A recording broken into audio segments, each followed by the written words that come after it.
Good morning, everyone. Ngayon nga, isasama ko kayo sa aking maagang pag-prepare. It's 3 a.m. in the morning and 2 a.m. pa nga lang talaga, gising na ako guys.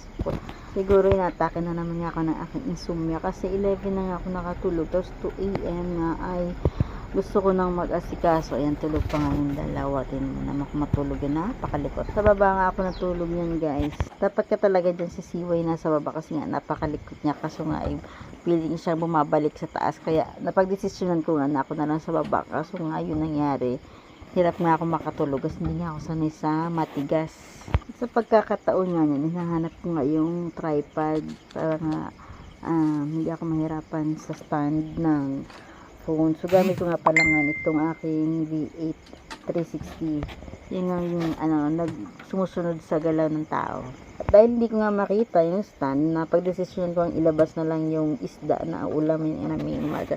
Pero dahil nga napakatigas, naisip ko nga mag-defrost na lang ng ref kasi hindi ko na siya matanggal. So ayan, tinry ko pa siya hanapin pero hindi ko talaga nakita yan. Alam nyo guys, lately marami talagang bagay na nawawala dito sa bahay. Piling ko talaga may lumon dito sa bahay namin kasi may mga bagay talaga mahalaga na nawawala. Naniniwala ba kayo sa ganun guys, sa lumon yung may naglalaro daw?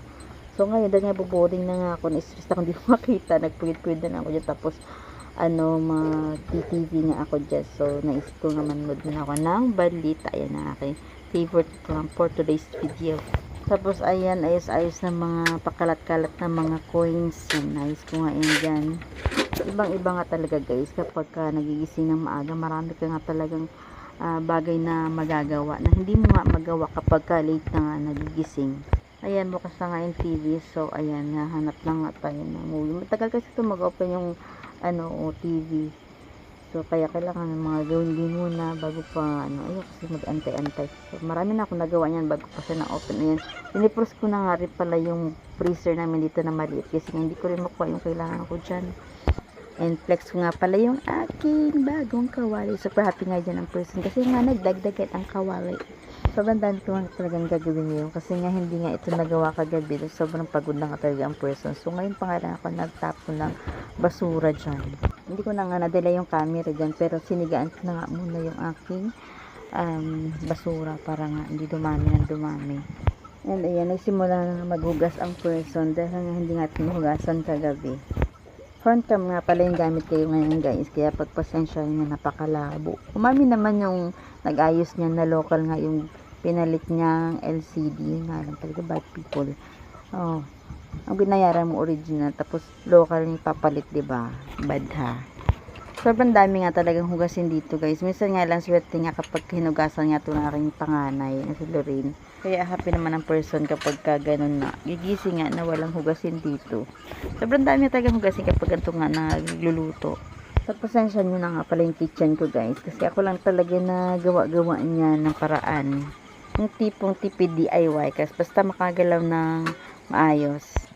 And ito na nga ang ating gagawing fried chicken guys. So ilalabas ko na ngayon dyan para ma-defrost. At habang nag-aantay nga sa pag-defrost ng manok, so maghugas muna ako ng dede ng mga babies. And ayan, kumulo na rin ng aking tubig pang kape. Siyempre, ito talaga ang pinakamalaga sa umaga para tayo nga ay ma-boost ang ating energy. Siya kape tayo. Coffee ko nga pala yan guys na 3-in-1 at saka stick na Nescafe double talaga para talagang malakasan talaga yung tama sa akin. So, uno ko ginawa dyan, nilinis ko muna nga itong paglagaan niya ng chupon. Naka-back camera na nga pala tayo ngayon guys, kaya maganda-ganda na ang ating camera. Masakit din kasi sa ulo yung front camera kasi nga conscious lang ako kaya may time na gusto talaga siyang front camera. And ayan nga, dinala ko muna yung basurahan na sinigaan ko kanina. And ayan, nilisulisan ko na nga siya. Grabe ha. Siguro mga 4 a.m. ito guys. Nagwawalis-walis na nga ang person na madaling araw. Hala, sige hata, walis nga lang dyan yung person. Dahil nga kasi kailangan balikan yung steamer. Baka napuno na yun ng tubig. Sayang din nga kasi yung pagkakataon. Para nga masunog na yung mga natuyo na mga basura. And ayan nga, ready na ang ating steamer. So ayan, binawasan ko na nga lang dyan kasi parang baka man naman masobrahan. And ayan, proceed na nga ako sa pagwash ng mga chupon. Yan, dami nga yan dahil nga dalawa ang baby dito. yung sa anak ko na 1-year-old at sa apo ko nga 4 months. Kailangan ko na nga talagang unahin ito dahil nga mamaya pagising nga ni Jodine, ihingi na nga talaga ng daddy yun. So, kailangan niya talaga naka-ready na ang kanyang chupon. And, ayan, habang nga nagpapakulo tayo ng tubig, ayan, syempre sinasabay na ang paglinis ng chupon para diretso na pagkatapos yan banlawan. Ito nga talagang isa sa gawain ng isang nanay na paulit-ulit na kailangan gawin. Kasi nga, no choice. Kasi nga, pag wala ka naka-ready dyan na chupon, ngawaan ka talaga ng anak mo. May time naman si Lorraine naman naglilinis nito. Kaya happy naman ang person kapag ganun. Kasi nga nababawasan nga yung isipin na trabaho. And ayan nga, salamat naman. Natapos din ito.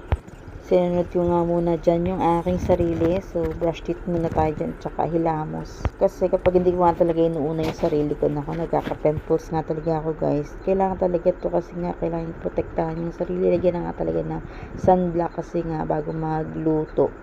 And ayan, nagdagay nga rin ako ng lip balm dyan para naman maganda yung smile natin sa customer. At ayan, konting ayos-ayos nga para naman meron tayong morning confident.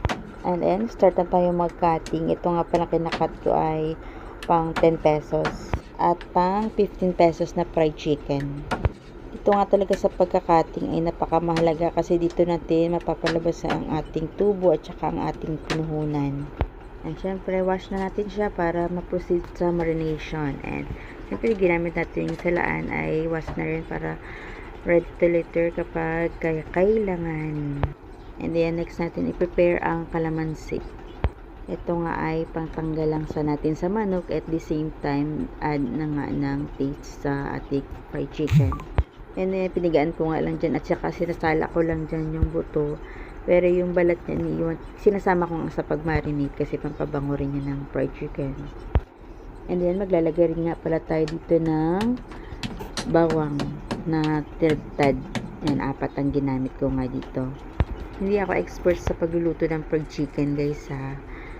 Ito ay based nga lang sa pinanood ko na tutorial sa YouTube. So, ginaya ko nga lang rin. And ayan, nilipat ko nga siya sa kawali para nga mas madalian ako maghalo nito. Kasi kailangan mo nga talagang i-mix na equal yung mga nilagay nga dyan.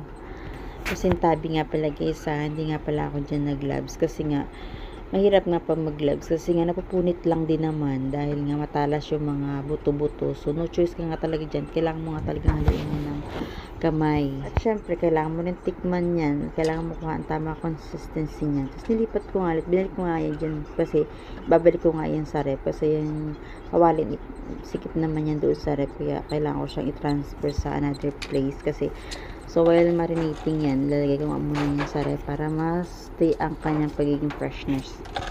And ayan, nagbukas na nga muna tayo ng tindahan. Siguro mga alas 5 na yan, guys. May bumibili na kasi sa atin ng mga ganyang oras, lalo na yung mga bibili ng kape.